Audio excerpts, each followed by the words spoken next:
जगत गुरु तत्वदर्शी संत रामपाल जी महाराज के मंगल प्रवचन। परमात्मा ने कहा कि शिव इनको कह दे एक कुंवारी गाय ले आवे, एक कोरा बर्तन ले आओ कुमार के थे स्वस्थ, और उसको धो के और आप इसके कमर पे हाथ मार दिए कुंवारी बछिया के, वह दूध देगी और उस दूध ने पीऊंगा। शिव ने कहा कि माई तेरा पति कहाँ है, काका भी बुलाती हूँ। वो अंदर था कि आइयो जी ऐसे ऐसे महाराज जी कह रहे हैं एक बछिया ला, एक बर्तन लाना कोरा कुमार के थे। अब गया वो नीरू एक बछिया ले आया। भगवान शंकर ने उसके कमर पे हाथ थपकी मार दी, आशीर्वाद भरा हाथ रख दिया, और वो छोटा सा पात्र था वो गाय के नीचे रख दिया बछिया के। अब वो दूध चल पड़ा, पात्र भरते ही बंद हो गया। वो दूध परमात्मा ने पिया और शिव जी चला गया। अपने आत्माओं, ये प्रमाण गरीबदास साहिब जी कहते हैं, दूध न पीवे न अन्न बखे है, नहीं पलने झूलनते, अदर अमान ध्यान में कमल कला फूलनते। शिव उतरे शिव पूरी से वो अवगत बदन विनोदे, मैं के कमल खुशी भये जब लिया ईश को गोदे। परमात्मा को गोदी में ले लिया। अब दोनों भगवानों की जब नजर में नजर मिली, कहते हैं नजर नजर से मिल गई, किया ईश प्रणाम। शंकर भगवान ने उस बालक को प्रणाम किया, गोदी में लिए लिए मत्था टेका। और धन मो मन धन पूर्णा, ये धन का सीनी काम के धन है इस नगरी का जहाँ ऐसे सिद्ध पुरुष आए। अब शंकर जी भी ना समझ सके ये कौन है। 7 बार चर्चा करी, बोले बालक बहने, शिव को कर मस्तक धरा, ला मोमन एक धेनु, एक धेनु लिया, धेनु यानी गाय। अन ब्यावर को दूहत है, दूध दिया तत्काल, पीवे बालक ब्रह्म गति, ता शिव भय दयाल। अपनात्मा, ये तो आदरणीय गरीबदास साहिब जी की वाणी में स्पष्ट हुआ कि शिव जी वहां शिवलोक से आए थे शिवपुरी तक, और परमात्मा को के उनकी बातचीत हुई थी। और अपने आत्मा आदरणीय धर्मदास साहिब जी ने कबीर परमेश्वर जी की लीला 600 वर्ष पहले लिपिबद्ध की थी। और फिर काल के दूत कबीर पंथ में घुस गए, क्योंकि काल ने कहा था कि जब तुम जालोगे यहाँ पर सृष्टि से, पृथ्वी से, और तब आपका जो पंथ चलेगा 12 नकली पंथ चलाऊंगा कबीर नाम तक, और वो झूठे नाम देंगे शास्त्र विरुद्ध और कहेंगे हम कबीर पंथी, और आऊंगे मेरे मुंह में और कहते हैं 12 पंथ करूं मैं साजा, नाम तुम्हारा ले करूं आवाजा। ये 12 पंथ नाम जो ले ही, सो हमरे मुख आन समोई, और अनेक पंथ में चलाऊं, या विद जीवों को भरमाऊं। 12 तो एक कबीर पंथ के 12 पंथ, अनेक और अनेक पंथों में ये राधा स्वामी पंथ, जय गुरुदेव पंथ, धन धन सतगुरु पंथ, ठाकुर जी वाला पंथ, और ये सच्चा सौदा सिरसा जगमाल वाली ये गंगुआ वाला पंथ, एक जनोद बिहानी वाला ताराचंद वाला पंथ, एक आगरा वाला पंथ, ठाकुर वाला पंथ। ये सारे के सारे सतलोक और सचखंड की महिमा बताते न, कख नहीं पता उसके बारे में। तो ये काल के चलाए हुए पंथ हैं, और इनके मुखिया जो थे वो बहुत पुण्यकर्मी प्राणी थे, परमात्मा के बच्चे थे, और वो बिछुड़ गए भगवान से, फंस गए काल के। उन इसका दुरुपयोग करके करोड़ों जीवों को अपने जाल में फंसा दिया। तो पुण्यात्माओं, इन कबीर पंथियों ने कबीर सागर में बहुत कुछ काट छांट कर ली अपनी बुद्धि अनुसार, और उसको छपवा दिया, फिर भी सच्चाई को छुपा नहीं सके। अब आपको दिखाते हैं, पहले तो उस कबीर सागर के अंदर दिखाते हैं अपनी सोच से कुछ काट छांट कर। क्योंकि क्या होता था कि भक्ति जहां नहीं होती, भगवान का संग नहीं होता, सत भक्ति नहीं होती, तो उसमें क्या होता है कि जो कथाएं परमात्मा के विषय में सुनाई जाती है तो आम व्यक्ति विरोध करता है, और जो वैसे लोक वेद सुनाने वाला व्यक्ति केवल कथावाचक है वो प्रमाणित कर नहीं सकता। तो जिस कारण से उन्होंने कबीर सागर में कुछ अंश को धीरे धीरे हटाना शुरू कर दिया कि जिससे एक सिंपल सा बन जा, आम आदमी स्वीकार कर ले। या उनकी भूल थी, तो उसकी पूर्ति करने के लिए मालिक को पता था कि ऐसा ये काल करवाएगा, तो आदरणीय गरीबदास साहिब जी के माध्यम से अपनी सच्ची महिमा फिर दोबारा से अमृतवाणी उनके द्वारा वर्णित करवा दी। उसकी पूर्ति गरीबदास साहिब जी की वाणी से होती है। और परमात्मा ने स्पष्ट लिखा है, 600 वर्ष पहले बोला था कि बर्मा पंथ जो होगा गरीबदास वाला 1774 में उसका जन्म होगा, संवत 1774। वैसे गलती से 75 लिखा कबीर सागर में। तो उस समय वो जो आएगा मेरा हंस, उसके द्वारा मेरी वाणी पुनः प्रकट होएगी, लेकिन उस गरीबदास के पंथी उसको समझ नहीं सकेंगे। फिर उसी पंथ में मैं ही फिर आऊंगा धर्मदास, और 12 सभी पंथ मिटा के एक पंथ चलाऊंगा, ऐसा कहा था।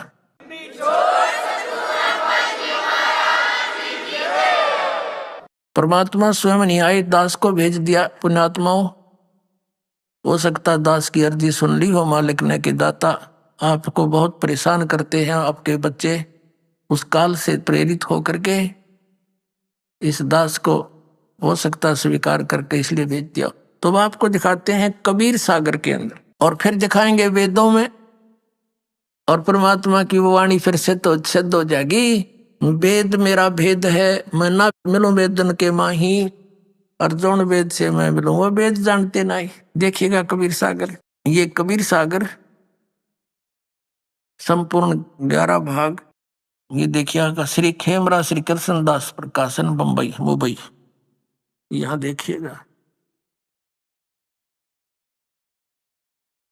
ये इसका जो संशोधक है वो भी कबीर पंथी है, कबीर पंथी भारत पथिक स्वामी युगलानंद बिहारी द्वारा पुरस्कृत। मुद्रक एवं प्रकाशक है खेमरा श्री कृष्ण दास, अध्यक्ष श्री वेंकटेश्वर प्रेस, खेमरा श्री कृष्ण दास मार्ग मुंबई। ये है ज्ञान सागर, इसके 74 पृष्ठ पर। सुन जुल्हा बन भयो आनंदा, जिमी चकोर पायो निश्चंदा, ले सुत चले हर्ष मन की ना, और तासो पुने अस बोल ही दीना। सुत काशी को ले चले, यानी पुत्र को प्राप्त करके चल पड़े। लोग देखण ते आव, अन्न पानी बख्शे नहीं, जुल्हा शोक जनाव, तब जुल्हा मन कीन तिवाना। अब इन कबीर पंथियों ने कहाँ इसको सेट किया है कि ये जो नीरू था जुलाहा, रामानंद जी के पास गया कि हे महाराज मैंने एक पुत्र मिला है और कुछ खाता पीता नहीं, कुछ युक्ति बताओ। तो रामानंद जी ने बताया कि एक कुंवारी गाय लाकर उसके पास खड़ी कर दो, और फिर वो अपने आप दूध देने लग जाएगी, वो दूध पीवेगा। ये कोई सिद्ध पुरुष आया हुआ है। ये तो है कबीर पंथियों की अपनी जोड़ जुगाड़। बात तो ये सच्ची है कि कुंवारी गाय का दूध पिया, लेकिन गरीबदास जी ने वो आंखों देखा, चित्रण किया पुनः। उन्होंने बताया कि शिव जी आए थे, शिवलोक थे, क्योंकि वो शिव के पुजारी थे। उस जन्म गौरी शंकर और सरस्वती नाम के ब्राह्मण थे, और आकर के फिर उन्होंने युक्ति कबीर परमात्मा ने उसको बताई थी शिव जी को, और फिर वो ऐसे किया गया था। फिर भी जैसे है, हमने सिर्फ ये देखना है कि घटना ऐसी ही घटी, लीला ऐसी ही थी। आगे क्या कहा, तब जुल्ला मन कीन तिवाना, रामानंद सो कही उत्पाना, मैं सुत पायो बड़ा गुणवंता, कारण कौन बखे नहीं संता। हे संत रामानंद जी, एक मेरा बहुत अच्छा बेटा है और कुछ खाता पीता नहीं, क्या कारण है। रामानंद ध्यान तब धारा, जुल्ला सो तब वचन उचारा, पूर्व जन्म में ते ब्राह्मण जाति, हर सेवा की नी बली बाती, कुछ तुम सेवा हर की चूका, ताते भयो जुल्हा का रूपा, प्रीति प्रभु गए तोर लेनी, ताते उद्धान में सुत तो है दीना। ठीक है, अब ये नीरू है, नूरी नहीं, गलत से लिखा गया, नीरू, नीरू वचन, वो नीरू बोला, हे प्रभु जस की ना तस पायो, आरत हो तब दर्शन आयो, सो कहिए उपाय गुसाई, बालक अक्षुदावंत कुछ खाई, ईसा जतन करियो दाता, तो जो मेरे गेल बनी सो बनी। अब ऐसा कोई युक्ति बताओ जिससे मेरा बच्चा कुछ खा पी ले। सो कहिए उपाय गुसाई, बालक अक्षुदावंत यानी भूखा कुछ खाई, रामानंद अस युक्ति विचारा, तुम सुत कोई ज्ञानी अवतारा, तुम्हारा बेटा कोई ज्ञानी अवतार है, कोई विद्वान पुरुष है, इसलिए ऐसे खाएगा ये। बछिया जाही बैल नहीं लागा, सो ले ठाड करो ते आगा, कि एक बछिया ले आना जिसको बैल ने कभी टच ना किया हो, अर्थात कंवारी। ये देखिए, बछिया जाही बैल नहीं लागा, सो ले ठाड करते आगा, दूध चले ते थनते, दूध धरो छिपाए, अक्षुदावंत जब होए ता कह दे खवाए। अब कहते हैं जुल्हा एक बछिया ले आवा, और चलो दूत कोई मरम न पावा, चलो दूत जुल्हा हरसाना, राख छिपाई कहो नहीं जाना। अब ये प्रमाणित हुआ कि 600 वर्ष पहले परमात्मा ने जो लीला की थी वो लिपिबद्ध की गई। उसके बाद आदरणीय गरीबदास साहिब जी के समय भी उन्होंने कंवारी गाय का दूध पिया, और आदरणीय गरीबदास साहिब जी ने भी अपनी वाणी में प्रमाण किया कि 600 वर्ष पहले परमात्मा जब आए थे उन्होंने एक कंवारी गाय का दूध पिया, उससे उनकी परवरिश की लीला हुई। अब हमारे वेद क्या बताते हैं परमात्मा के गुणों को, परमात्मा की महिमा। अब इतने प्रमाण मिलने के बाद फिर हम संतुष्ट हो जाएंगे, हु इज गॉड। अब देखिएगा, आपको दिखाते हैं ऋग्वेद, ऋग्वेद मंडल नंबर 9, 10 ये इकट्ठे जिल्द है, अनुवाद है इसमें। ये किसने अनुवाद किया है, कहाँ से छपा है? प्रकाशक है सार्वदेशिक आर्य प्रतिनिधि सभा, महर्षि सिद्धांत भवन, रामलीला मैदान, नई दिल्ली। और ये नीचे है मुद्रक है Prince offset printers, 1510 Pataudi house, Daryaganj, नई दिल्ली से प्रकाशित।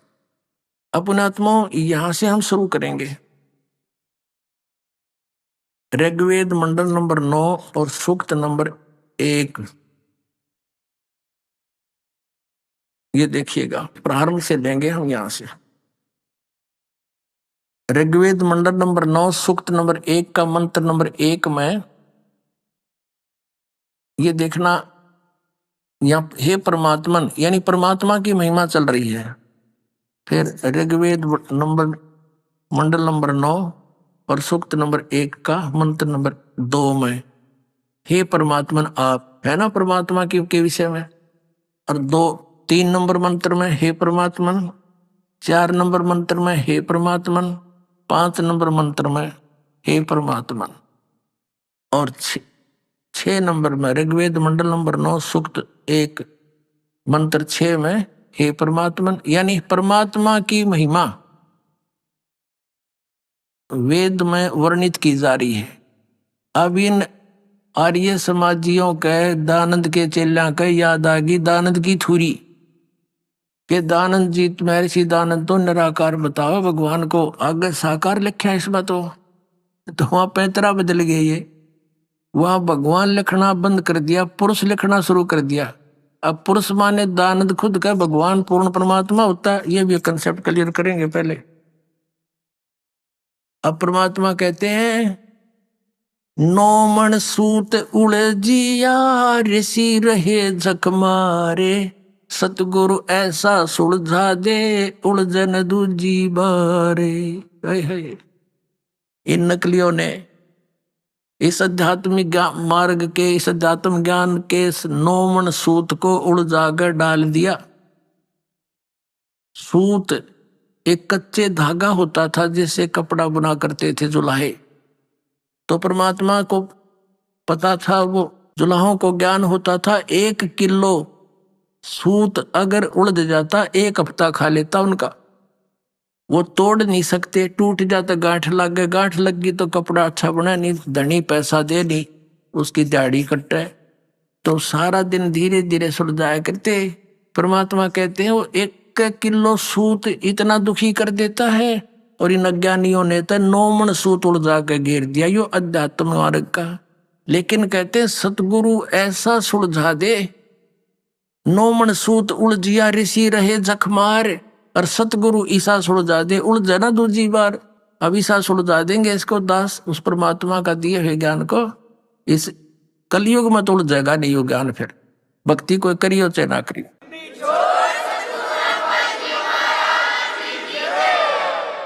अब देखना यजुर्वेद,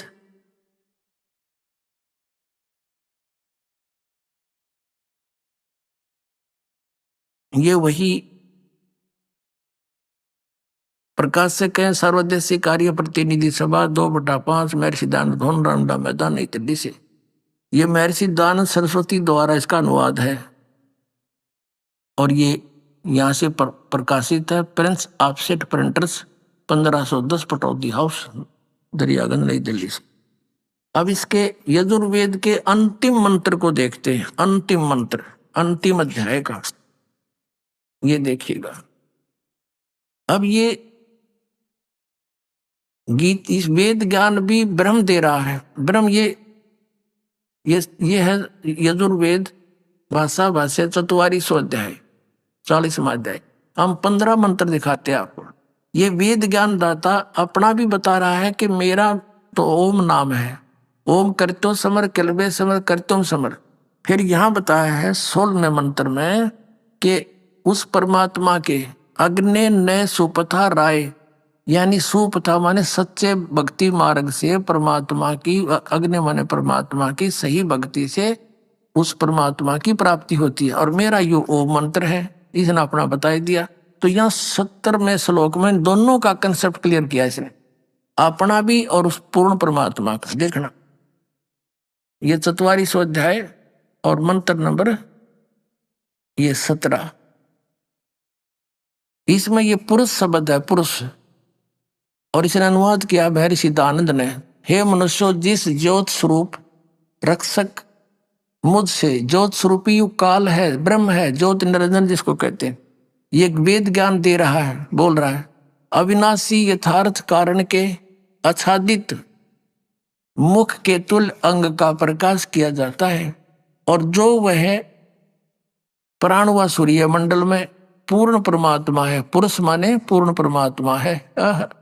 ये देखो, पुरुष माने पुरुष है, पूर्ण परमात्मा है, वह है परोक्ष रूप है, वो तो गुप्त है। और अहम मैं ब्रह्म हूं, अहम ब्रह्म खम्ब, ओ मेरा मैं ब्रह्म हूं, अहम ब्रह्म खम्ब, मैं खम्ब माने ऊपर दिव्य आकाश, ब्रह्म लोक रूपी दिव्य आकाश में रहता हूं, मेरा ओम नाम है। ये देखना, मेरा तो ओम नाम है, और वो जो पूर्ण परमात्मा है वो सूर्य मंडल में यानी ऊपर के लोक में गुप्त रहता है। और यहाँ कहता अहम अहम मैं प्रकाश के तुल्य व्यापक ब्रह्म, ब्रह्म नहीं लिखा, मैं ब्रह्म हूं ये लिखना था, और मेरा तो एक ऐसा, मेरा एक ओम नाम जानो। अब यहाँ सिद्ध हो गया पुरुष माने ये खुद कहते हैं पूर्ण परमात्मा। अब हमने यजुर्वेद रख दिया, ऋग्वेद फिर से ले लिया, और ये वही प्रकाशक उन्हीं का प्रकाशित है, ये वहीं से।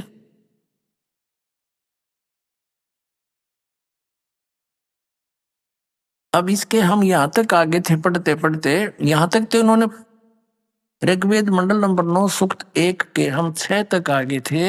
यहाँ इन्होंने परमात्मा की महिमा बताते हुए आ रहे, परमात्मा के विषय में जानकारी है, लेकिन इस 7वें श्लोक से इन्होंने पुरुष लिखना शुरू कर दिया। पहले तो ये कह रहे थे उस हे परमात्मा, यहाँ देख लो 5वें में हे परमात्मा, चौथे में हे परमात्मा, तीसरे में हे परमात्मा, दूसरे में हे परमात्मा, और यहाँ आके ये फिर अचल बचल हो गए, इनका याद आ गया। छठे में फिर हे परमात्मा, और 7वां में लिख दिया उस पुरुष को, उस परमात्मा को लिखना ना शुरू भूल बंद कर दिया जानबूझ के। अब देखना 8वें में क्या है, उस पुरुष को, उस पूर्ण परमात्मा को उग्र गतियां प्रेरणा करती हैं। यानी एक ऐसी स्थिति जब आ जाती है, धर्म की हानि होती है, तो परमात्मा प्रेरित होकर के दुख देख कर अपने भक्तों का वो वहां से चल कर आते हैं, यहाँ लीला करते हैं। 3 प्रकार से की स्थिति से, 3 प्रकार के शरीर की स्थिति से हम सबका कल्याण करते हैं, उदाहरण पोषण करते हैं। उस पूर्ण परमात्मा को, पुरुष माने पूर्ण परमात्मा समझना, उग्र गतियां प्रेरणा करती हैं और भासमान शरीर को, वह पुरुष, भासमान माने तेजोमय शरीर को, सुंदर शरीर को, वह पुरुष यानी वो परमात्मा प्राप्त होता है। अच्छा सुंदर शरीर युक्त है वो भगवान। और आगे देखो यहाँ क्या होता है कि जिसमें उस शरीर में, वो शरीर कैसा होता है, उस शरीर में जिसमें 3 प्रकार के दूसरों को वारण करने वाला मधुमेह शरीर मिलता है। अपना आत्मा यहाँ देखना। ये अब ऋग्वेद मंडल नंबर 9 सूक्त नंबर 1 मंत्र 9 में हम आगे। अब क्या लिखा है, उस सोम, कच्चा नहीं छोड़ा परमात्मा ने, उस सोम स्वभाव वाले श्रद्धालु पुरुष को। अब यहां हम परमात्मा को लिख दें तो बहुत अच्छा रहे। ये सोम माने, ये खुद भी यहां देखो इसी के ऋग्वेद मंडल नंबर 9 के सूक्त नंबर 1 मंत्र 1 में ये सोम अर्थ है, सोम अक्षर है, शब्द है, इसका अर्थ परमात्मा किया है। तो हम यहाँ इस दृष्टिकोण से भी इसको परमात्मा लिख लेंगे। ऋग्वेद मंडल नंबर 9 सूक्त 1 और मंत्र 9 में। अब यहाँ शिशु रूप है, शिशु धेनव माने गाय, शरणंती माने उसका पालन धारण पोषण करती है। यहाँ देखना, उस सोम स्वभाव वाले पुरुष को यानी उस अमर परमात्मा को जो शिशु रूप धारण करके कुमार में ही जब होता है, शिशु रूप धारण करके प्रकट होता है। अभी अधन्या, अभी माने सब प्रकार से यानी पूर्ण रूप से, अधन्या माने अहिंसनीय नहीं, बिना धनाई, धेनो माने गौवे, और उसकी तृप्ति करती है। हिन्नत पता था नहीं सर पैर का, इन तड़ंगा अडान तो मतलब था, फिर भी परमात्मा ने सच्चाई छुपन नहीं दी। कहते हैं चोर चुरावे तुंबड़ी और गड्ढे पानी में वो गड्ढे हुआ ऊपर आवे न, सच्चाई छनी ना। अभी न खूब चेष्टा की उड़ज पुड़ज करने की, वो पुरुष और फलाना पुरुष, यह सब लिखा कि उसको यानी अभी अधन्या, अधनी माने बिना धनाई, और अभी माने कति कंप्लीट यानी कंवारी अनटच्ड, जाके संग बैल नहीं लागा, कंवारी बछिया, इसका ये स्पष्ट होगा। फिर देखें उस परमात्मा को समझो जो शिशु रूप धारण करके प्रकट होता है। अभी अधन्या यानी सब प्रकार से अहिंसनीय माने बिना धनाई, गौवे यानी कंवारी गौओं से उसकी तृप्ति करती हैं, उसकी परवरिश की लीला होती है। बोलो सतगुरुदेव की जय हो।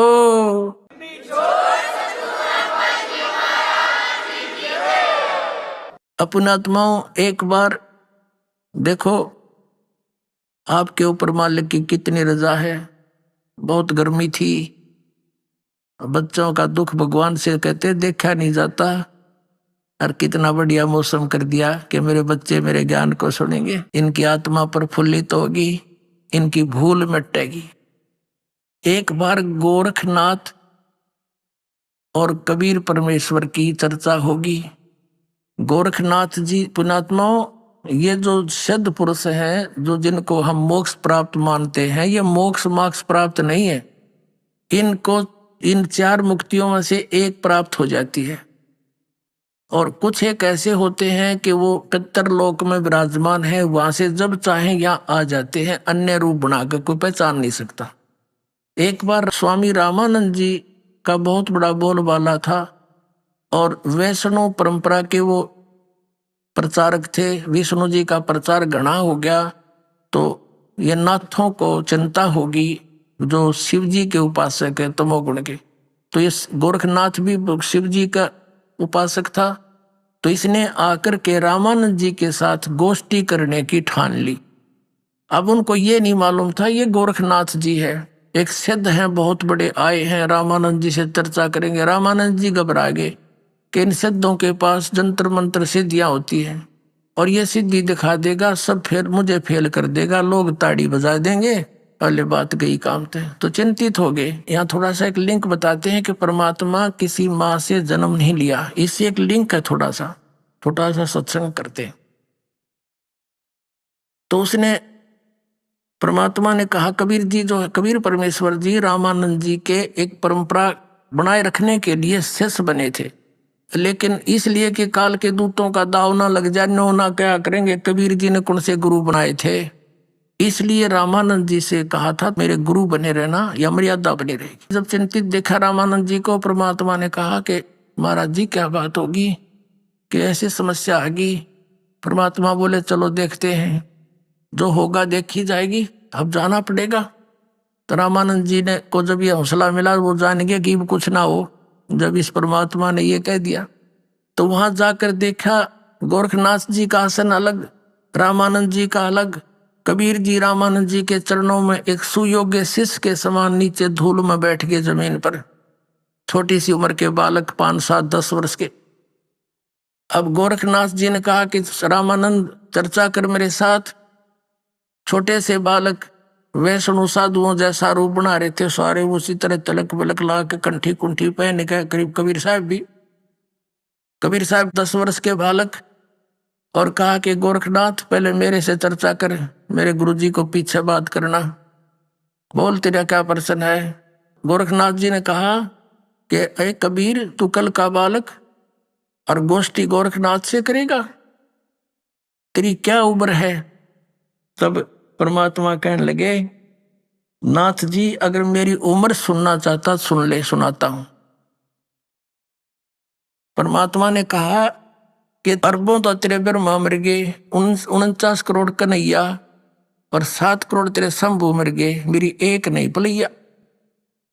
अब वो ऐसी बड़ी बात कही कि मेरी उम्र क्या है बताऊं तुझे। अब जो दास कंसेप्ट क्लियर करना चाहता है, कबीर इज गॉड, और पुण्यात्मा वेदों ने प्रमाण कर दिया, क्योंकि हम वेदों को एथेंटिक मानते हैं। और उधर से आंखों देखा उन गवाहों ने, गरीबदास साहिब जी ने प्रमाणित कर दिया। अब क्या बताते हैं, कब के बहे बैरागी कबीर जी, कद के बहे बैरागी। अब गोरखनाथ जी ने पूछा कि आप कद तक सन्यासी हो गए, आप छोटे से बालक। तो क्या बोले भगवान, नाथ जी जब से बहे बैरागी, मेरी आद अंत सुध लागी। धूं कार आद का मेला, नहीं गुरु कोई ना था चेला। जब का तो हम योग उपासा, तब का फिरूं अकेला। धरती नहीं जद की टोपी दीनी, ब्रह्मा नहीं जद का टीका। शिव शंकर से योगी ना थे, जद का जोड़ी सिक्का।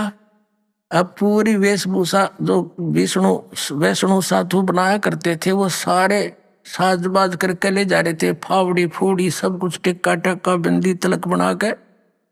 परमात्मा कहते हैं ये मेरी बिंदी टिक्का ये सारा सामान था, तेरा कुछ भी ना था, पृथ्वी सृष्टि सारा कुछ भी नहीं था, जब का हूं मैं और सब मैंने ही रचा है। अब कहने का भाव ये है कि गोरखनाथ ने सोचा यो बालक तक घनी बात बनावे है। कहने लगा, कबीर जी बात सुन, गोष्ठी मेरे साथ करनी है, कहाँ और तेरे साथ करने आया हूं मैं। तो गोरखनाथ जी ने एक त्रिशूल गाड़ रखा था अपने आसन के साथ में, 6 फुट ऊंचा, ऊपर ने 3 उसके वो थे सिरे। तो गोरखनाथ जी आसन से उठे और त्रिशूल पर जाकर ऊपर विराजमान हो गए सिद्धि तक। गोरखनाथ जी कहने लगे, कबीर जी मेरे से गोष्ठी करनी है तो आ मेरे बराबर में। जब नाथ जी त्रिशूल पर विराजमान हुए तो दर्शकों ने ताड़ी पीट दी, वाह वाह वाह, इसे फैसले होया करते। तो परमात्मा ने सोचा ज्ञान तो ना ये दर्शक माननी है ना यू नाथ जी माननिया, तो इनको तो उसी तरीके से इनका का खिलानी पड़ेगी।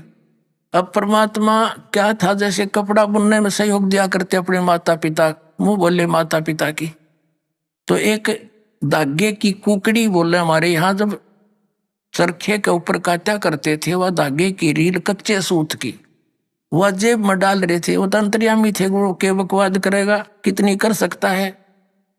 तो वह कुकड़ी निकाल ली धागे की, वह कच्चे धागे की रील इतनी मोटी होया करती, उसमें मनमाना 150 फुट लंबा धागा होता था।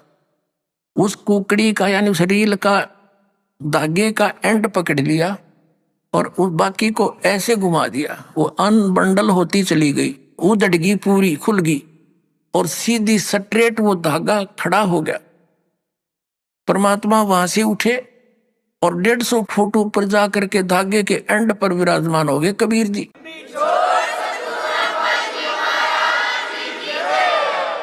अब सामने आपने चित्र में देखा परमात्मा धागे पर बैठे हैं, लेकिन ये फोटो में इतना ऊंचाई नहीं दिखाई जा सकी। तो कहने का भाव ये है, परमात्मा बोले कि आजा नाथ जी, आजा बराबर में बैठ कर गोष्ठी। पुणात्मा ये नहीं था कि गोरखनाथ जी नहीं जा सकते थे इतने ऊंचे, लेकिन सिद्धि क्या चीज है, जैसे ये घड़ी है और ये सिद्ध कर दी मैकेनिकों ने, वैज्ञानिकों ने, कारीगरों ने, और ये चल रही है और इसके सामने चुंबक आ जा या सारी जाम हो जाएगी, इसकी सारी सिद्धि फेल हो जाएगी। तो वो तो चुंबक थे परमात्मा और ये सिद्धि थी कर्तव्य इनके पास, वो सर्व सिद्धि युक्त परमात्मा समर्थ, उसके सामने उस नाथ जी की सिद्धि जाम होगी। फिर ऊपर ने उठना चाहा, जमीन पाकर न्यो पड़ा गदड़ते ही नो देखे लोग, फिर हंसे खूब ताली पीटी, नाथ जी तक गया चत। और परमात्मा ने ये धागे पर विराजमान होने से पहले कहा था, नाथ जी आपकी हमारी जो बात हुई है गोष्ठीकरण की हुई है, ज्ञान चर्चा, ये जादूगरी दिखाने की नहीं। नाथ जी दूना फूल गया, अकिन के पास कुछ है नहीं, इसलिए आनाकानी कर रहा है कि बात करनी है तो मेरे बराबर में आकर बैठो, वरना मुझसे बात मत करो। तब परमात्मा ने उसकी बात फड़क निकाल ली थी। फिर नाथ जी कहने लगे कि महाराज नीचे आ जाओ। अब समझ गया, क्योंकि जो कांटे के पहलवान होते हैं ना, वो घनी बकवाद नहीं करा करते, वो समझ जाते हैं कि तेरे से ये प्रबल है। तब उसी समय कहा कि आ जाओ महाराज, नीचे बात करेंगे आगे। अब ना पेटा भरया, न सोचा भाई कदे एक बार तो हो सके है और परीक्षा लेता हूं। तो फिर क्या कहा, गोरखनाथ ने कहा कि एक परीक्षा और लूंगा मैं आपकी, तो मान लूंगा तुझे विजयी। बोलो कबीर साहब बोले, बोलो कि मैं इस दरिया में छुपूंगा, मुझे खोज देना। कि चलो, गंगा उड़े साथ में थी, वहां गंगा के किनारे गोष्ठी हो रही थी, घाट पर गए, गोरखनाथ ने डुबकी लगाई, मछली का रूप धारण कर लिया। परमात्मा ने पकड़ के वह मछली गोरखनाथ बना के पटड़ी में बैठा दिया, अकेले नाथ जी। वो देखो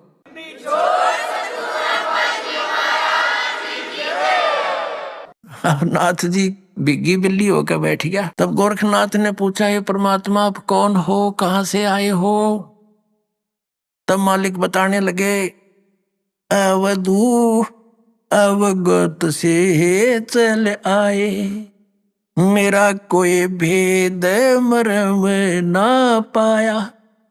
अविगत से, जो जिस स्थान से कोई परिचित नहीं, सतलोक से चल कर आया हूं, प्रोक्त स्थान से, उस धूलोक से चल कर आया हूं मैं। अवधू अवगत से चल आया, मेरा कोई भेद मरम ना पाया। ना मेरा जन्म ना गर्भ बसेरा, बालक बन दिखलाया, काशी नगर जल कमल पडेरा, तहां जुलाहे न पाया। अपनी सच्चाई बता रहे हैं कि ना मेरा जन्म गर्भ, ना मेरा कोई मात पिता, ना मेरा जन्म ना गर्भ बसेरा, एक बालक बन दिखलाया, काशी नगर जल कमल पडेरा, तहां जुलाहे न पाया। मात पिता मेरे कुछ नाही, ना मेरे घर दासी, जुल्हे का सुत आने कहाया, यू जगत करे मेरी हंसी। परमात्मा कहते हैं ना मेरा कोई माता पिता, ना मेरा कोई पत्नी दासी, और जुल्हे का सुत बेटा आने कहा, यू जगत करे मेरी हंसी। थी कोई पिछली संस्कार, कोई वचन थे हमारे रिश्के। ना मेरा जन्म ना गर्भ बसेरा, बालक बन दिखलाया, काशी नगर जल कमल पडेरा, तहां जुलाहे न पाया। मात पिता मेरे कुछ नाही, ना मेरे घर दासी, जुल्हे का सुत आन कहाया, यो जगत करे मेरी हंसी। पांच तत्व का धड़ नहीं मेरे में जानो ज्ञान अपारा, सत्य स्वरूपी नाम साहेब का ओहे नाम हमारा। अदर दीप गगन गुफा में ता निज वस्तु सारा, तेरा ज्योत स्वरूपी अलख निरंजन, यो विधरता ध्यान हमारा। हाड चाम लहू ना मेरे, कोई जाने सतनाम उपासी, तारण तरण अभय पद दाता मैं हूं कबीर अविनाशी। पुणात्मा परमात्मा ने क्या कहा कि मात पिता मेरा नाना मेरा गरदासी, और जुल्हे का सुत आन कहा जगत करे मेरी आसी। फिर क्या बताया कि ये पांच तत्व का शरीर धड़ नहीं मेरा, मैं जानू ज्ञान अपारा, और सत स्वरूपी नाम साहिब का ओहे नाम हमारा। फिर कहते हैं अधर दीप गगन गुफा में तानिच वस्तु सारा, सतलोक के अंदर, और तेरा ज्योत स्वरूपी यो अलख निरंजन, यो विधरता ध्यान हमारा। मेरी पूजा करता है, ये ध्यान करता है। जैसे पुण्यात्माओं गीता जी का ज्ञान इस ज्योत निरंजन ने दिया ब्रह्म ने श्री कृष्ण में प्रवेश करके, और ये कहता है 15वें अध्याय के 4थे श्लोक में कि तत्वदर्शी संत की प्राप्ति के पश्चात परमेश्वर के उस परम पद की खोज करनी चाहिए, जहां जाने के बाद साधक फिर लौट कर कभी संसार में नहीं आता, और मैं उसी की शरण हूं, उसी की पूजा करनी चाहिए, ऐसी धारणा बनाकर। गीता जी अध्याय नंबर 18 के श्लोक नंबर 62 में इसने कहा कि अर्जुन तू सर्वभाव से उस परमेश्वर की शरण में जा, उसकी कृपा से तू परम शांति को और सनातन परम धाम को प्राप्त होगा। फिर 18वें अध्याय के 63वें श्लोक में कहा कि गुप्त से गुप्त ज्ञान तुझे गीता जी का ज्ञान मैंने बता दिया, अब तू कर जैसा तेरी समझ में आवे। 18वें अध्याय के 64वें श्लोक में कहा कि अर्जुन एक और गुप्त से गुप्त ज्ञान बताता हूं, ये वही परमात्मा जिसके विषय में 18वें अध्याय के 62वें श्लोक में कहा है, वो मेरा भी पूज्य देव है, मेरा वो भी इष्ट देव है, वो मैं भी उसकी साधना करता हूँ, और उसी की भक्ति करके ये अपना 21 ब्रह्मांड का ये चला रहा है। ये 21 ब्रह्मांड को परमात्मा इसको इसके तप के बदले में ये वहां बैठकर भी तपस्या करता रहता है। जैसे शिव रूप में बैठा देखा, यो शिव जी का पिता है, इसी रूप में भी होता है कई बार। तो क्या बताया है कि तेरा ज्योत स्वरूपी अलख निरंजन जिसको तू सुप्रीम पावर मान रहा है ब्रह्म, मैं इसका इष्ट देव हूं, ये मेरा पूजा करता है। तो पुण्यात्माओं अब इन प्रमाणों से स्पष्ट हुआ कि कबीर इज गॉड, अनंत कोट ब्रह्मांड का एक रति नहीं भारे, सतगुरु पुरुष कबीर हैं ये कुल के सिरजनहार। अभी आपने सुने संत रामपाल जी महाराज के मंगल प्रवचन